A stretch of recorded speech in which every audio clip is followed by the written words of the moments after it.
So thank you for attending. We are having our panel management webinar for 2022. We have done them in the past, but I think this one we brought in timely because of some of the changes that are going to occur in the near future.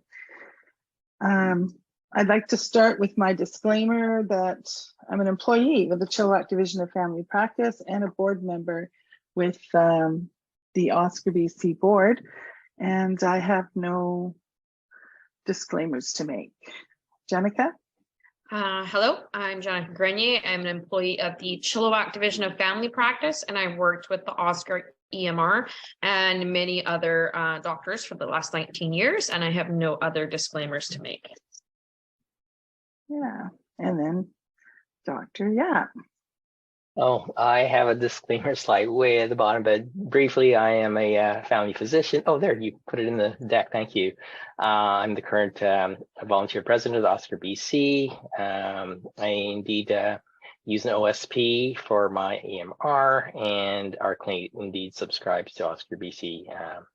I have a pastime or maybe an obsession of making e-forms, and I also do a lot of peer mentoring to assist OSCAR users to make better use of the EMR. Awesome. Okay, so we have an agenda. We're going to talk about panel management, panel maintenance, and then panel assisting with your annual CDM and chronic disease billing. Registries and questions. Dr. Yap's got some fabulous slides that kind of go sort of halfway through and to the end. Okay, let's see. So basically, why don't we let Jennica go through these three? So GPSC panel management. So it consists of three phases. One is the empanelment, which assigns patients to individual primary care providers. Having an accurate list of active patients for each provider improves the continuity of care and enables population-based care. Number two, panel cleanup. It involves creating registries that are accurately reflecting all the patients within the panel that have a specific diagnosis and or properly coded with the correct ICD-9 codes. Number three is panel optimization, and this involves using updated data to implement proactive care goals using decision tools within the EMR. Awesome. So phase one is something I really spend a lot of time focusing on, because clean data in is clean data out. If you don't have a wonderful demographic setup, your master file, it will skew so many of your numbers going forward. I know with some of the changes that are going to occur with the PMA in the new year, panel numbers will be a big part of it. And what they mean by that is active patients in your panel. So this is why having all this clean data is so important. One of the providers I was working with this week, she had done all her panel years ago, her panel management years ago with GPSC, but she didn't realize that her staff stopped at that point and stopped updating everything until she started needing some information and realized so much of her data was out of date. So it's really, really important to keep the key items totally up to date and current. And one of the ways to think about it is now we are asking more for email addresses, right? So you want to make sure that you have last name, first name, of course, that are as on BC Services card. Okay, it's important that it's the same as it is on the BC Services card so that your billings won't be rejected. And address, of course, city, postal code, phone numbers, phone and cell. Cell is really important now if we are going to use text messaging for patients for reminders and referral info and such. Having an active cell number is important. Comments here can be very useful for which phone patients prefer, that type of thing. And then here's where the email addresses will go. And if you haven't started collecting them, it's a strong recommendation that you do. The reason being is, I know for sure with pathways, you'll need them, but with the referral tracker, but with a lot of the new exciting features that are coming out, being able to email your patient's information is far more efficient than trying to do it on the phone all the time. So the key here, though, is to gain consent. There are wonderful consent forms available, and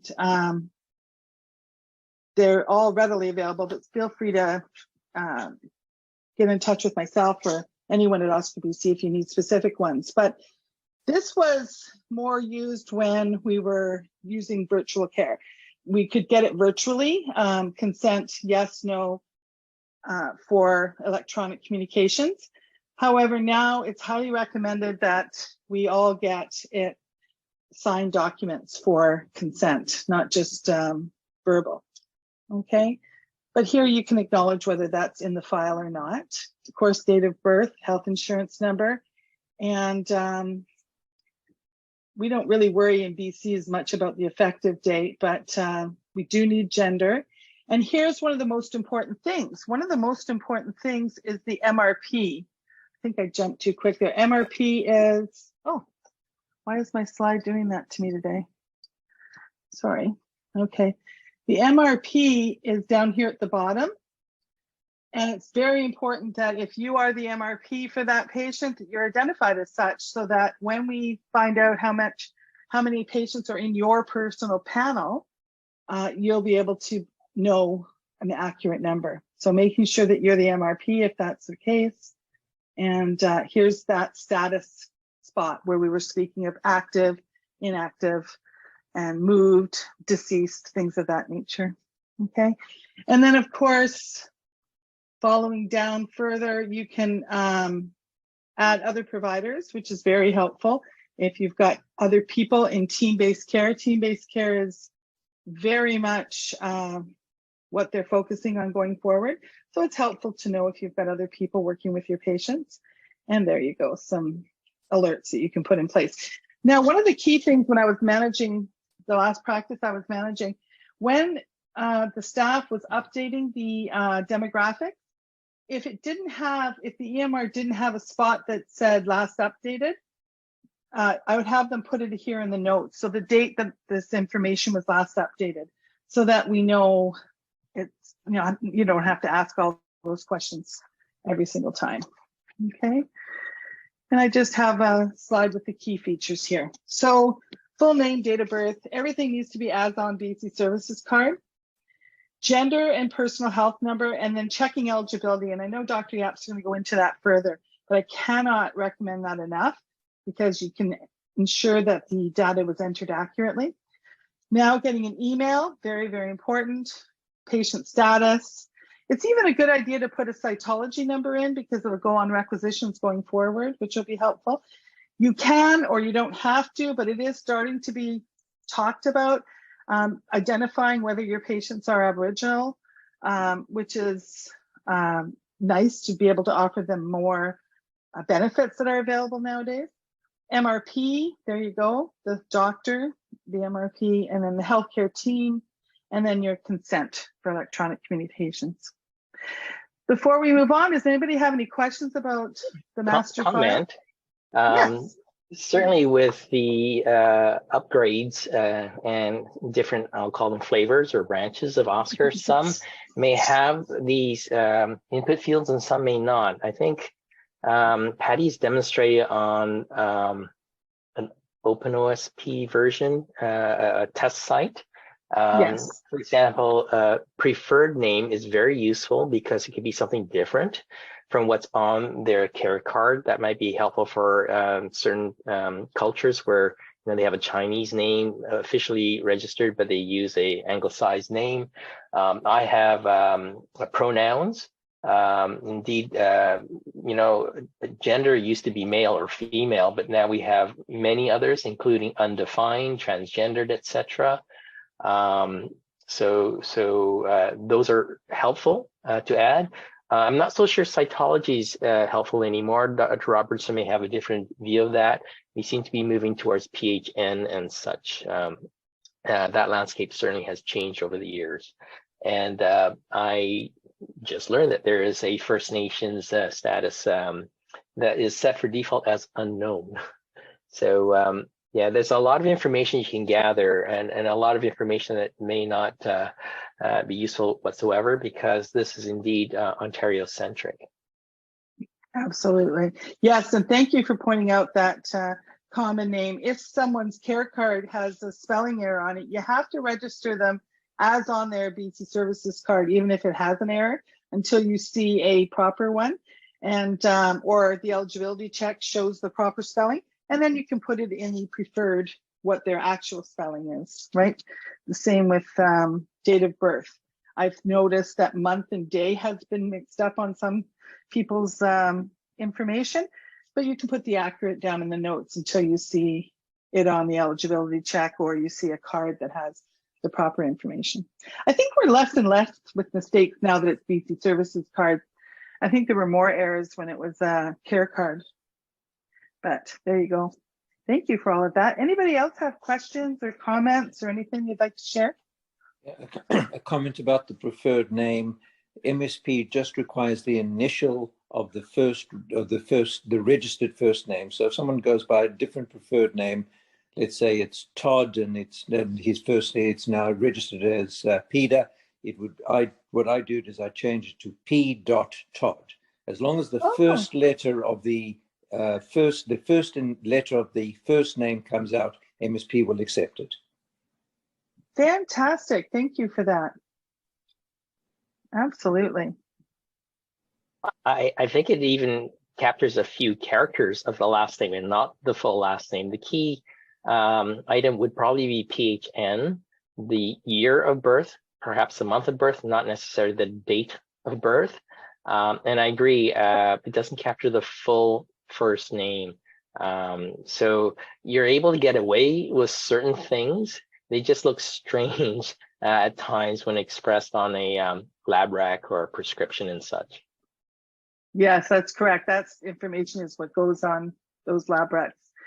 Yes. Okay, so we're going to move on here, and we're going to have Jennica take it over. So when viewing the patient disease registry, you'll notice I have a screenshot here of the e-chart and toilet roll. I've kind of highlighted the little blue box there where the disease registry is found. And this is actually where you can take that medical history that you see in the information box there, and you can actually break it down by diagnostic code. And it's easier for data pulls in future if you're registering your diseases in the disease registry there. Next slide, please. Oh, back one. There we go. So I've opened up the disease registry just by hitting that little plus sign. You'll notice this patient did not have any disease registries, so I have added in the 250 for diabetes mellitus. Now, what's really nice is it shows you like the first date, the last visit, and it'll also record the date of onset as you're putting that in there. So really nice if you keep up to date on managing your disease registry, because then it can show diagnoses as they're becoming current in the patient's healthcare. Next slide, please. So these are just some kind of key codes that I use in my disease registry. Everyone's kind of open to their interpretation of codes that their clinic prefers to use. And this is once again looking at our current billing model of how we're collecting data now. Things may change come February, but these are kind of the codes I use currently, which is hypertension, the diabetes, COPD, chronic renal failure, congestive heart failure, ischemic heart disease, and I like to always identify the frailty panel with the V15. You can apply your mental health diagnostic codes in there too, and pretty much you can put any diagnostic codes that the patient has associated with their health in there if that helps you stay more organized as well. And I see John's got his hand up there. So just to be clear, a couple of slides back, when you hovered over the blue, that actually popped up the forms drop down. Yeah. Oh, did it? Yeah, there is no drop down when you hover. You actually have to click, which indeed will show the next slide. The view of the disease registry previously had other functionality. For example, If you're really conscientious about new diagnoses, of course, add it as soon as the diagnosis is confirmed. But we often get patients transferring into our practice who've had diabetes for 10 years. And it would be helpful if we could actually note the year that the diagnosis was confirmed, because having diabetes for 20 years has a different impact than having it just for 20 days. Used to be able to change that first date. You can't any longer. So that's a feature that I would love to see at some point. Come back, actually. I think it was there at one time. You can also remove diagnoses if they are no longer valid. So that's helpful. You can delete them. I actually tried updating with the first date, but it is indeed the date you add it. You can add multiple items. There's like 5 input fields, so you can put diabetes, hypertension, heart failure, a handful in there all at once. And you can put things in twice, but they'll only show up once. So don't worry about redundancy. OSCAR will not allow that. If you don't know the code, you can search for the code. Just be aware that you cannot change the titles. They are set in stone, and you'll hear that phrase later as well. Unfortunately, this is one area where it's whatever you get, you get. One thing that's not in there or may not be in there is chronic pain. 3384 has been what was, that's the right number, chosen to be the designated code for chronic pain, and it's not there. So that has to be added by your OSP, and then it will be there. And I think one other key point to this is ensuring that you know that you're using the same code every time for things like hypertension and diabetes. Like 250 is common, but there are other diabetic ICD-9 codes. And if you want to pull accurate registries later, making sure you're using the same codes each time will help. Am I correct on that, John? Absolutely. The worst example of that is COPD. Ischemic heart disease. Yeah, well, not necessarily that, but COPD, which has probably 3 or 4, and it wreaks havoc in terms of doing your search for that respiratory condition. But ischemic heart disease, I think most of us would choose 414, and because nobody wants to keep these in their memory, it is probably easier to create lists, quick lists. Which you can do. That probably should be another webinar, though. Is that the part at the bottom here? Yes, it is. Once you created an administration, but it would show up here, so you could add them quicker. Mm-hmm. And make sure you have the ones that you're always using, right? So that you can bring up the best registries. Okay, carry on, Jennica. A quick question, or just a quick statement with regards to the codes as well. I'm with Doctors of BC and one of the panel management coaches. When you're coding, keep in mind that if you have the outcomes dashboard, the codes don't show up if you're using a V code. So using, like Dr. Yap said, using 414 will then show up in your outcomes dashboard. There's a question in the chat, can we decide on our own codes? Yes and no. The yes is you can, if you can create a search in your RBTs to accommodate your new code, that's awesome. But if you're looking to capture your disease registries properly, coding them according to what is standard, like 250, like 401, and really having a clear understanding of what your codes are, that's then captured in your disease registries, and then you have a really clear understanding of who your diseases are. Otherwise, you're still playing guessing games. Wonderful. I so appreciate your input. And another in the chat, it's mentioned here that there are cheat sheets. Later at the bottom of our slides, we do mention Doctors of BC and as part of the resources and the PSP and panel team. And there's some wonderful resources, cheat sheets on the codes specifically. Am I correct? That's what someone said in the chat. It would be wonderful if our EMRs are preset with standard codes that are universally accepted, not just for OSCAR, but for all the EMRs, such that we have a consistent definition or language, and then we have at least entryway to interoperability and better data. But a blessing and a curse of OSCAR is we can customize it so intensely, and there are subcodes to ICD-9 that go past 3 digits that make things more granular, but also more confusing. Yeah, absolutely. Keep it simple, you bet. Okay, we'll let Jennica carry on here.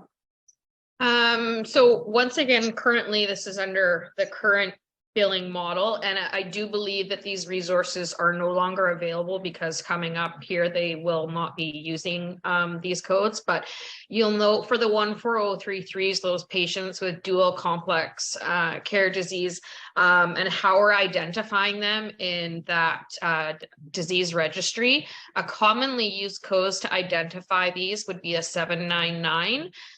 Just because we couldn't technically put in all the different codes that were previously being used for the complex care incentive. So that's a really good way to highlight those dual complex care patients, is just with the 799, and then you go from there with which of those dual complex needs there may be. Okay, before we move on, are there any other comments about this slide? Sorry, I should jump in. Yeah. So the 14033 probably is not yet extinct. The new deal, as I will call it, will not include 14033. It'll recognize that work in another way. But if you choose not to sign on to that, the 14033 still exists. So I think we're in transition. Certainly changes occurring, and we'll see how this goes over time. I don't think anybody really knows, so we'll just have to play it by ear. You bet. Yeah, I think it was just in regards to these. This cheat sheet has been removed from the online basis, so people can't pull that one up if they still need to, unfortunately. Yeah. Okay, and moving on. And then to the good old fashioned caseload. So I know there's lots of other tools that people can put in their EMRs to collect this data. I'm still old school. I like to do it just by actually clicking all the buttons and making sure I'm capturing all the data. So I like to use my caseload, which I've highlighted. You'll see it at the top just next to your schedule button. And you can click on this function. It's going to take you to the next slide. And you'll see here that once again, I had picked that 250 disease registry code for that test patient I put on. So I've actually entered the 250 in the search area. You'll see to the left, you can pick if they are rostered by a certain panel that you've created within your EMR. And then you can pick by the provider as well. And if you hit the search button, it will then pull up everyone that you have assigned in the disease registry with the 250 diagnostic code. So it's helpful, and I like the little, if you'll notice along the top, it says the age, sex, the last appointment, next appointment. So if a doctor is wanting to, bring in all his diabetic patients, you can quickly reference, okay, who hasn't been seen in the last few months? Who do we need to bring in for a review? So it's really helpful for MOA use as well, just to do a quick reference. Absolutely. And this video will be on the website. So if your MOA is not with you today, you can have them watch it later. Oh, there's your disclaimer again, Dr. Yap. Sorry. Okay, so here's where Dr. Yap's going to jump in. Where did all those charts go? I have to unmute, apologies. Panel management was essential back in the old days when we had our charts in paper format. And I think we can all, well, some of us who are older can probably relate to this. So that was actually my office before I moved and before we got rid of our paper charts. And that's where they ended up, in my basement. So yes, next slide. My goal in life is before I retire that they all get either shredded or digitized, and not necessarily in that order. Next slide. And indeed, they'll all go into this little box, which is why, panel management has kind of been forgotten. It doesn't take a lot of space anymore, but we do need to pay attention. So next slide.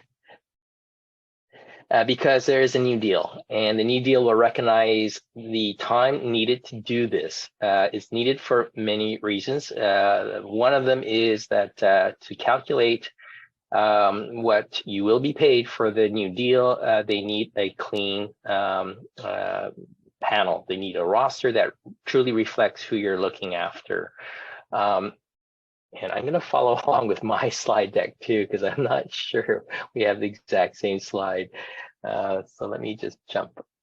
Okay, so next slide. So shameless plug for doctors, BC family doctors, the site of general practice.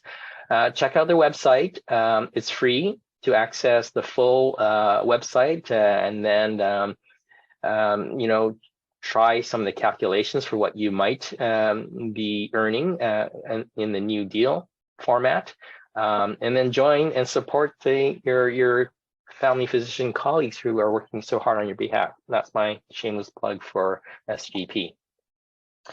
So I'm going to go back to caseload for a second. I hope this displays on your screen. I've had to blur out some of the confidential stuff, the actual patient information. You'll see there that the middle arrow, I suppose, has a number, 35 out of 1691. 1691 is my active patients, and that's wrong. Okay, caseload has this built-in feature that captures all your active patients, whether they are assigned under test patient, your referred patients, etc. Anybody who's not moved, inactive, fired, or deceased will show up here. So all your pretend patients still show up. The rostering is that which is, as mentioned, more important in Ontario. I didn't actually mean to highlight that. Status is really what's more important. And as mentioned, it will show all AC status. Okay, I'll demonstrate how this impacts later on. But indeed, that box next to roster is your gold mine. The DXREG is disease registry. If you are labeling your hypertensives in your disease registry, you can find all your hypertensives. Okay, and there's more to that as well, obviously. And indeed, this is reflected in your master demographics. So starting at the top, the arrow in the left margin, the check eligibility. Oh, my apologies. No, my apologies. If you have not yet clicked that button, try it now, because this is a link to something called MP, the Enterprise Master, I think, Patient Index. It's how patients are registered in a teleplan. And it will show you the name that they use to register, so you can confirm that matches what you have. Here's an example of one. The left one shows an active patient, and the right one shows the patient is deceased. And I found this as I was making the slides. So obviously I need to clean up my data. So what you will notice, well, what you might notice is the birth dates. You may have the wrong date. The month and the year need to match. The date doesn't necessarily so, and it will still run the check. And that's how I discovered dates are wrong. And where does this matter? Well, when BC Bio or LifeLab, sends you a lab rec that doesn't, or lab result that doesn't match, it may be because the birth date's off. And that's very frustrating because I think LifeLab gets away with having incorrect dates, but it just wreaks havoc when you get these results and they're unmatched. So so pay attention to that and try and match it to the actual date, and hopefully LifeLabs will figure their part out. So I make a lot of use of preferred name. I am very careful not to put special characters in the actual name category. So the apostrophes sometimes makes a mess. Definitely don't use quotation marks. I've seen brackets, but as Dr. Hurwitz mentioned, Teleplanet only looks at the first letter. And then patient status. That is the key area where you define, active and inactive patients. So this is panel management right there. So if you go to the next slide, and I'm going to catch up on my slide deck as well. And there you are. So the built-in status are the 1, 2, 3, the 5 at the top. And be careful, because you can add new status to suit your clinic needs. I've added PrEP, RCI, which is residential care, and test patients, hoping that those names would be taken out of caseload, and they are not. Be very careful in trying to emulate what is built into OSCAR, because it will not behave as you expect. All the ones below FI, fired, are still active patients in caseload. And that's why my number looks like 1,600 when in fact it's closer to 1,300. But the different designations create different behavior with an OSCAR. Inactive and deceased patients are patients you cannot book an appointment for. Similarly moved or fired. This is where you need to be careful in how you update your demographics and customize your system. Jennica, you have a question? Have your hand up. Yeah, I just I work on a lot of older versions of OSCAR, but in our OSCARs, unfortunately, the patient status, when we switch it to deceased, it still leaves the patient active. Do you know if that's something that's changed in the upgrades over the years? Usually we had to create a new roster and then mark them inactive from there. That is definitely a bug that shouldn't be there, and I would question the version of that clinic is using.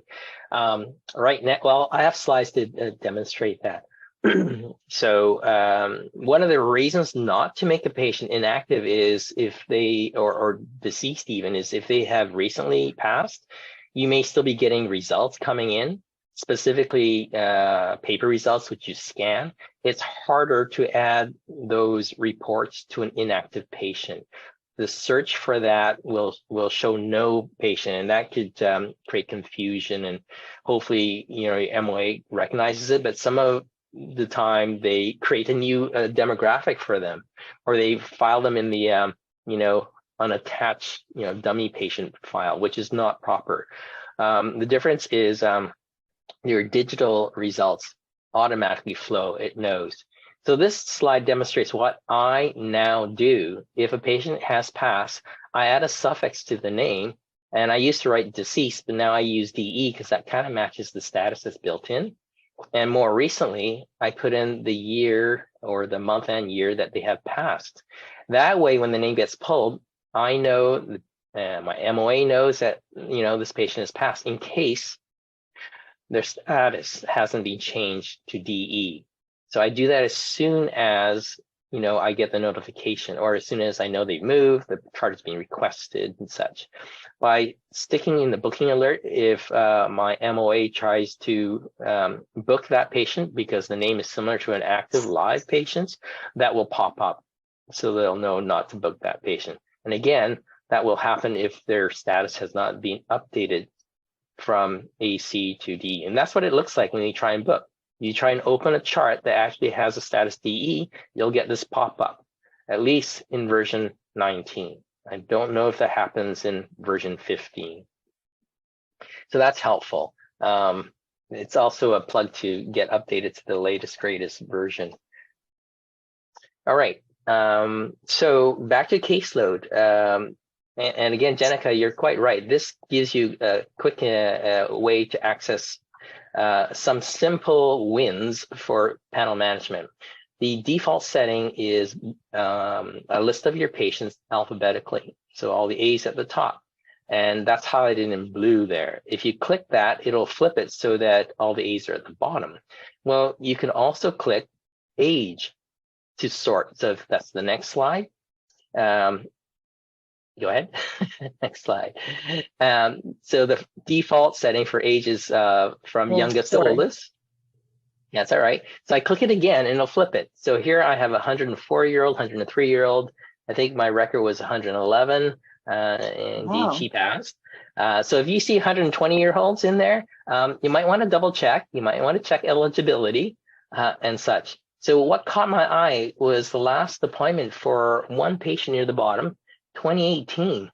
So I clicked on the M, and the M here also leads to master demographic, just as the E goes to encounter and the B goes to billing. And I found this patient has passed. And this patient had a status of RCI, residential care, which meant it's one of my nursing home patients. I was on call. I created this chart so I could bill for it back in 2018. And I even put in booking alert, it's an RCI patient and it belongs to a colleague, Dr. Curtis. So I had to do some panel management. I changed the status. I don't know if it's captured in the next slide or not. Probably not. Can you see what the next slide is, please? No. Okay, so go back. So what I did was I went to the demographics and I changed it to DE. I added the suffix DE and then put in the year and it updated it. And then my 1691 total went to 1690, one less, a little bit more accurate. But it will never be fully accurate because all my test patients and all my prep patients who are not active, they're my consultation patients, they're still captured in there. The good news is the next slide. The dashboard, and hopefully you all have the dashboard. That does capture more accurately your active patients. And there are different versions of dashboards, and this is not even the most up-to-date one. But click on it, play with it, and you'll discover some useful tools there.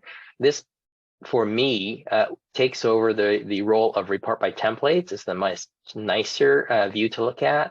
One of the upgrades is you can choose which account to look at. In this case, the default is me, but if your MOA is doing this work, they could change it to a different doctor and they can do your panel cleanup based on your instructions. And even here, I had to clean up because I noticed some names are no longer working in our clinic. So not so much patients I'm cleaning up, but it's account users. Next slide, please. So this is a panel. This is my clinic panel on the left pie chart and my panel on the right pie chart. So the more accurate number for me is around 1,400 and our clinic has 8,400. And what it's showing is there's a demographic error of some sort to the tune of 82 for me and 174 for the entire clinic. And primarily, there's no MRP attached to these. Whether that was an oversight by the MOA or deliberate, it's uncertain, but you know, there's a bit of work to be done, obviously. It seems like you should click the pie chart to drill into what's underneath, but actually that's not how it works. So next slide. Below, oh, wrong way. Below that is an options. So you actually go down to the drill down menu there to see what's hidden in that blue segment. So next slide. So I looked at that, and this is just a snippet of the report that shows up. And you can see that one of the charts that has no MRP is an upload error chart. It's a dummy chart we created for when duplicate uploads are done. You know, when you add something to OSCAR in a scan, you cannot get rid of it ever. It's going to be stored somewhere. So we store it here. And there are many other charts that we created for this purpose. So did you omit the MRP on purpose, or was it, you know, just a oversight? So, I mean, there's a role for dummy charts and, you know, it's here. Okay, next slide. So this is that dummy chart. You can see the documents loaded up. They didn't even bother giving it a title. And in retrospect, maybe adding a title could be helpful, perhaps a last name and an initial. And then in case that report became relevant, you can actually fish it out more readily rather than looking for that needle in a haystack. Sorry, you jumped ahead a fair bit. So next slide. Now you can jump. This is a different look at the dashboard. This one looks at particular diseases. So in this case, it's looking for my hypertensive patients, and how it defines hypertension is listed under the options. And I think there's a title which I can't remember, but it looks for patients that you've diagnosed with 401 in a couple of bills recently, and they've been in your office, to see you, so they're active, hopefully, and you have a blood pressure measurement that exceeds, the definition of hypertension at least once or recently.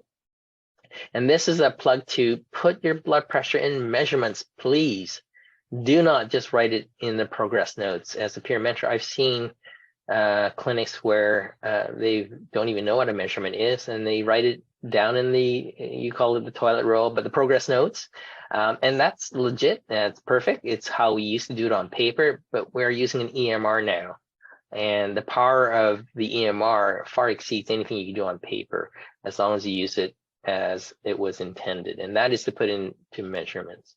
So in this case, the left says, I have so many hypertensives.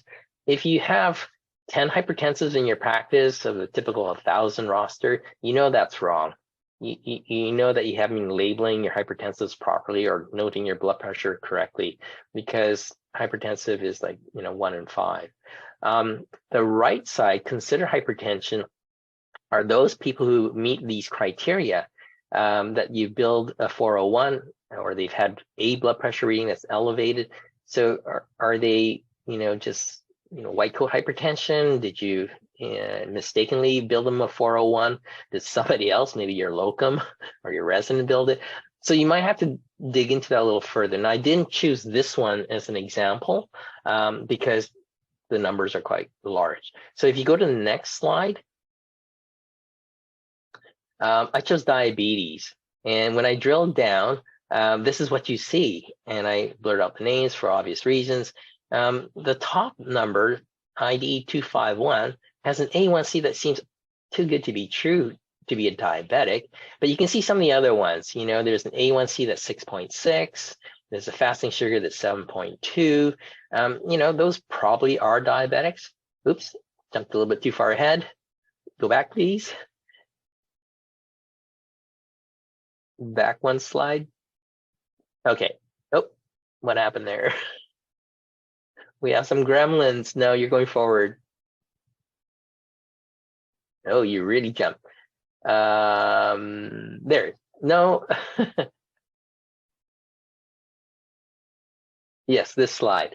There are somewhat complex filters you can use, so you can get all your A1Cs that are high up to the top, and maybe you might want to call those folks in.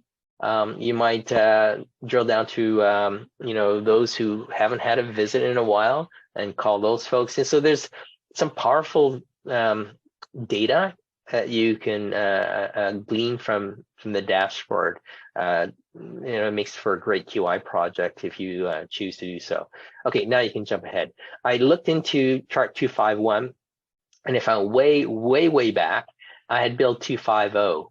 And this is where things get written in stone. If you build 250 because you suspect diabetes, and they turn out not to be diabetes, you can never remove that. And this is annoying, and it will always show up in these consider for diabetes, or consider for hypertension, or name your condition. Okay, so this is where having clean ICD-9 codes makes a lot of sense. It turns out there are codes for checking for endocrine abnormalities. There are codes for suspected hypertension, but not hypertension, and various others. It's just they're very obscure and we don't use them, and I always forget them. Here are some of those codes. Hypertension screening, I think 811. I had to dig that out of the archive somehow. You can actually add these as references in your diagnostic code library. This is the billing screen, where you can see that any ICD-9 codes you have used will show up here. And if you've never clicked on the diagnostic code, that's where you can put in easily forgotten but necessary ICD-9 codes, and that's where I put them in. I do not know why V77 is in there twice. That's a bug. But this is probably information that should be in another webinar, because this will make life a little easier and probably make our codes a lot cleaner. So I won't address that today. That was not the point here, but there are easier ways. So next slide. Well, I said I wouldn't, but this is where it is. It's under administration if you care to do that. Next slide. Yeah, I really think this is very helpful, especially if you're having multiple providers in a clinic, like a nurse practitioner or a contract physician. They can have their own forms, and it just makes it cleaner. Yeah, this is specifically for diagnostic codes, though. If you were to do fee codes, yes, I'm a contract physician, so I use a different set of codes than somebody still billing fee for service. In your billing module, you may notice that there are 3 lines for service codes and potentially 3 boxes for diagnostic codes. Above that is something that's Grease Monkey. So you likely don't have that. And that's an enhancement that makes my billing a lot easier. So just ignore that, pretend it wasn't there. Why put in 3 diagnostic codes when only the first one is ever adjudicated by Teleplan? Well, that's not completely true. I think they record them somewhere, and that may enhance your complexity score for those patients.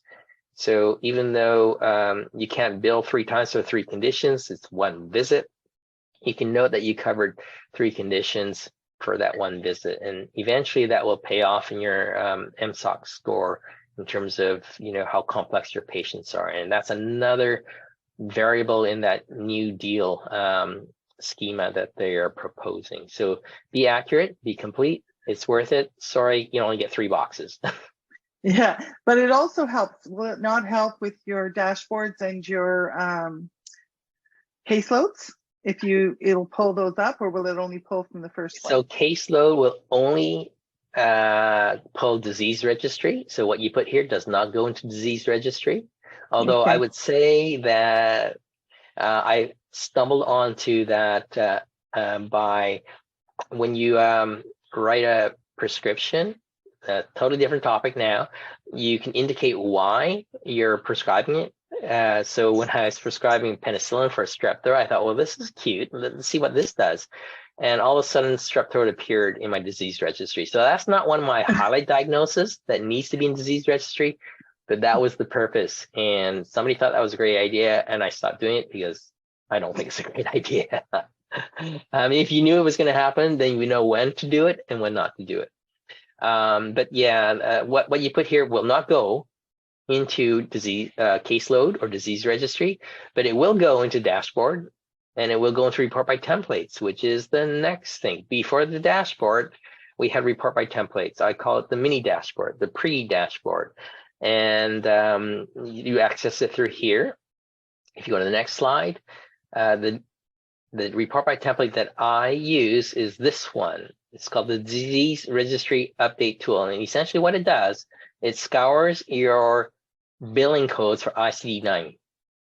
And if you choose a code, and in this case, I just chose breast cancer, it will find where you billed that code, and it does not exist in a disease registry. So you can look for anything you care to look for. Osteoporosis, melanoma.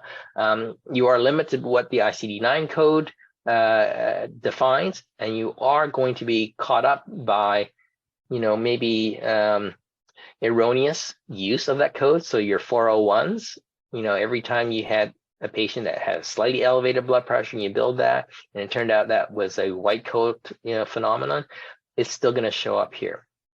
So but if this is also wonderful for QI projects. Oh, absolutely. This is a QI gem. Yes, it's not limited to just complex care. You can use any ICD-9 code you wish, and then you just need to determine if that's legit or not. If you wish to have this report by template, there is a link there. that goes to my Google Drive. If you know how to, and yet this is probably grounds for another webinar, how to use report by templates, it's simply uploading it. So if you go to the next slide, this is what happened when I ran this. I found a patient who actually, I had 3 names that showed up. And unfortunately, maybe it's the next slide. Can you try the next slide? I thought I showed no, I didn't. Sorry, you're missing a few slides. It pulls up a report that had 3 names, and indeed, 2 of them were newly diagnosed breast cancer. And from the screenshot that's not there, you can actually jump right to the disease registry for that patient and add it. And this is what I've done here. I've added it to this patient. So now it's up to date. Next slide. So when I search in caseload for that, I know I have 42 breast cancer patients. Prior to my update, I only had 41.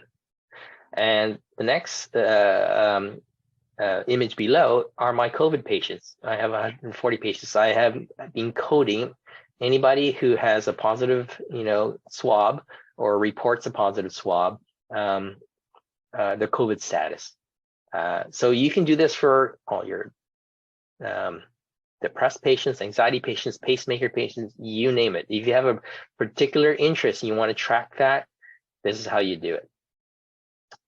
Next slide. I think we're getting close to the end. My next slide is the end, but if you had more slides, but there were a couple of people who had comments. Yes, that is the end. And I apologize for not including some of the additional slides. I don't know what happened there. No, I thought this was the last one from this morning, but my apologies. We had a bit of a communication gap there, but we've got some comments in the chat. So how can I get disease registry update tool?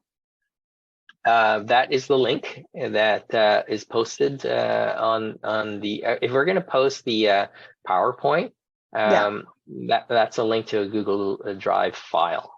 So just download that file.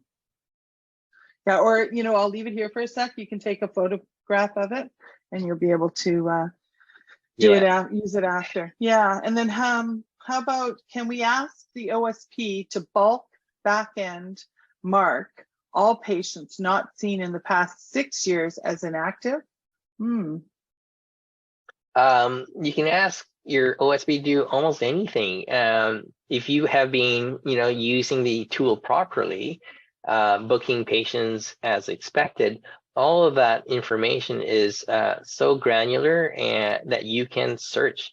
The whole EMR is just a really fancy, tool to collect data and in the right spaces. So it's up to you to actually add the data to the right spaces. Then case in point would be adding blood pressures to measurements as opposed to adding blood pressures just to the progress nodes.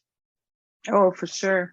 And Lynn Dubois has a comment, and Lynn is one of our panel team from Doctors of BC. So please share with us, Lynn. It says, regards to the RBTs, we are finding that many are not running correctly depending on the version and your vendor. If the RBT is erroring, please contact your vendor for an updated RBT. Yeah, there you go. Thanks, Lynn. Do you have anything else you wanted to add? Well, with regards to, RBTs that run in my system and not your system, absolutely true. It's the reason why OSCAR BC started so many years ago. We wanted to have a standardized version of OSCAR for all BC users that were fully featured, that had standardized libraries, so that my RBT would run in your system just as effectively. So that's not the case because we have forks, we have different flavors. And just because they renamed the library or put it in a different directory, and as such, your vendor will know why it's failed and can help you fix it. Will they? Remains to be determined. Yeah, John, Patti, I just want to jump in here for a minute. Sure. Some communications with the team at Doctors of BC with PSP and some of their coordinators out in the field about updating the panel the panel management queries. And I'm not a programmer, but unless I'm mistaken, are these the templates that they're using, are these not RBTs in actuality? So in reality, the dashboard has always been there. It was never uncovered, I'll say. I had a dashboard running before, dashboard was released to the BC because it was an Ontario phenomenon. And the irony there is some of the coding for the dashboard came from TELUS. So that's not widely known. Regardless, yes, the dashboard is a fancy RBT. The coding is different. You can modify it, but it is very geeky. And I am not a programmer, despite what others might think. And I have no clue how to do these RBTs. However, others can. So we've been doing a little bit of work lately on some other project with the developer who was with University of Victoria lead lab at the time, that we did the project for Doctors of BC. I know that he's available. He may or may not be interested, but I don't think it would be an onerous undertaking to do some updates and modifications on these to make them more functional. He may be available, or it may, in fact, there may be another developer that could do that. I do know that it is a very onerous task to update items one at a time. The goal always has been to be able to bulk action items, like add all the names that are indeed hypertensives, and just bulk add them, and that would just totally speed up the process of panel management. I do not have a dashboard that can do that. Even my report by templates can't do that, but we've created report by templates that easily get to the demographic page. So it's a couple of extra clicks and off you go. So when you create these, if you run my report by template, you'll see that there, and this is a slide that I was hoping was in there. You click disease registry, and it indeed jumps to that patient's disease registry. So it really speeds up the process. Niraj said that you can use dashboard to inactive patients in bulk. Is that just that version they're talking about, or is that for everybody? Niraj Graylaw. If that's possible, that's great. But I don't have that upgrade. Yeah. And we always use so many acronyms. RBT is report by template. So yeah, that was just in the chat. But Lynn, you were going to share something with us. Is there more you wanted to add? Oh, sorry. Yeah, I was just going to mention that this current RBT that's up on screen right now is not working with a lot of the vendors that use Well Health. Yeah, I've tried to use this a few times and it just keeps erroring out. So yeah, I really do strongly feel that if something is erroring out, contact your vendor, because there are ways to fix it. Also at Doctors of BC, we have the health technology coaches that are great at helping out as well. So please feel free to reach out to one of them as well. Yeah, that's all I was going to say. Thanks. That's really interesting because I am indeed a Well client, and it is extremely frustrating. I've seen this as well in my peer mentoring role, that another office using the same vendor has a very different looking OSCAR, and it's not because of Grease Monkey. It's just that their setup, it is not physician friendly. So there you go. One of the things that I've heard working with some of the OSCAR clinics that I'm working with and speaking to the vendor is that they are doing some kind of an update coming up to the end of the month, which they say is supposed to fix many of these error messages that are coming across. So hopefully that will resolve some of those issues. Thank you. what Lynn was referring to is Doctors of BC, they have a few new departments that they've upgraded to. So business pathways is one that you can get a lot of practice support from. And then quality improvement departments, PSP, and DTO. DTO has some practice technology coaches now, which Lynn was referring to. So your membership in Doctors of BC is valuable for all the supports that you can get there. Some of the other resources, though, are fantastic as well. World OSCAR. Maybe Dr.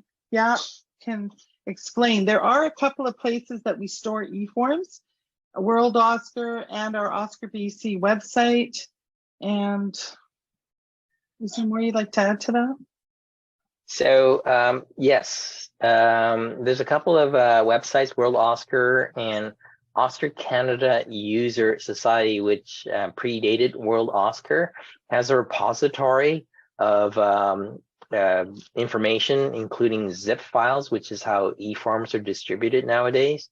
The problem is it's not so easy to navigate OSCAR Canada User Society, or OCUS. It is not anything like Pathways, where the search engine gets you to your file within a few clicks. So that's the problem. You almost have to know the name of the file before you even search for it.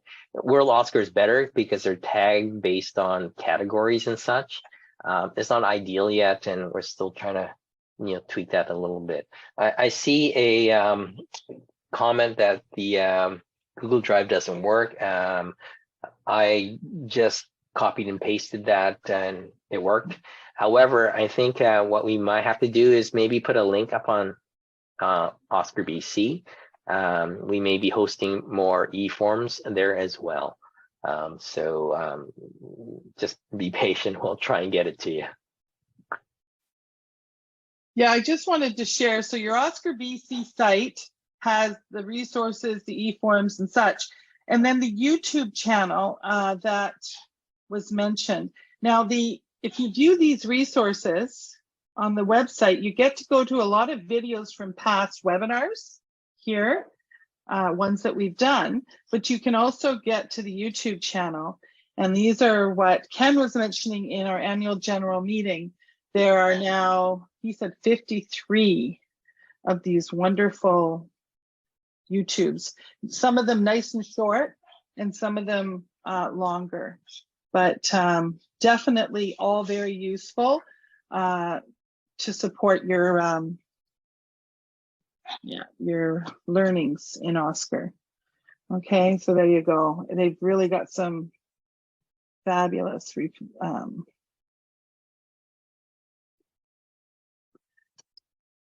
YouTube's there for you. Okay, and one talking about the measurements, and like Dr. Yap was saying, you need to be using the measurements, not just putting it in your notes, because it'll pull up really well the data that you need for many different forms if you're pulling it from measurements. Okay, so that's where you got to go.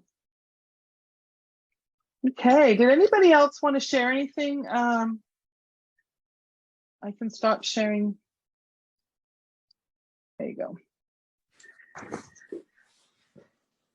Jennica, final words of wisdom. I could probably just make a note about the e-forms. I really like the OSCAR World site, and the reason is because you can actually view the form before you download it. Just as Dr. Yap was saying, there's so many titles to forms, and what gets confusing to me is when they say version 2018, but it's actually the 2022 version. But it can get kind of confusing on the different sites, but the OSCAR World I really like because you can literally look at the form and match that it's the one you're trying to import. So just a nice tip if anybody wants to kind of float between the different sites. They have different offerings. So yeah, and just to clarify that on the OSCAR BC website, the search for e-forms, the search mechanism that you get there actually links that goes to World OSCAR. Oh, good. So we're not at least at this point, we don't have the actual e-form database sitting on our website. It's with World OSCAR. but it's a convenient way to link and search. So that's what we do, or you can go directly to World and search from there. Yeah, and Stan, you came off mute, so I'm hoping you're able to share some of your incredible knowledge. I was just looking at some of the correspondence on the OSCAR user group, and I was wondering whether it was possible to write an RBT that would bulk update tables. Earl posted a note, said, for obvious reasons, the MySQL command update is disabled. You're not able to write an RBT that will bulk update tables. I have no idea what that means, Stan. When you write an RBT, you use the SQL commands, and you can do search, select. One of the SQL commands is update, which means that you can go into a table and update the data in the table itself. It's disabled. Oh no. Okay.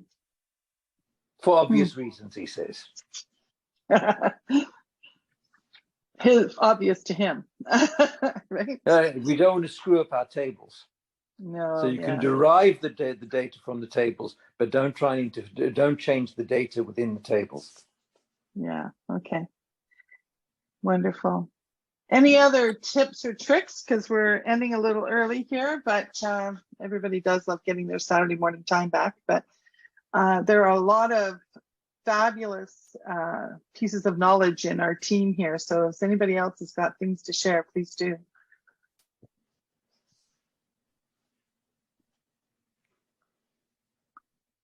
Well, Patti, I want to just express our thanks once again for you, the work you're doing. And Jennica, so great to see and hear you again. Yes. Used to work with Jennica when she was known as, what was that we called you? Pam, call my mom. Yeah. The famous commercial. Yeah. Good times. And John and everybody on here that contributed, thank you so much. That's what makes these initiatives OSCAR community. Don't forget that part. We are a community. It's what makes OSCAR so great. And we'll be going through. We have recorded the webinar, so we'll be going through some of the comments and questions that we may have missed or not caught. We'll try and follow up on some of those things. And maybe come up with some improvements, which is what we're all about. So thank you, everybody. Yeah, thanks for the contributions. I appreciate everybody who contributed. Get out there and enjoy the sunshine. Yay, fresh cold air. Okay. Bye. Okay. Take care. Have a great day. You too.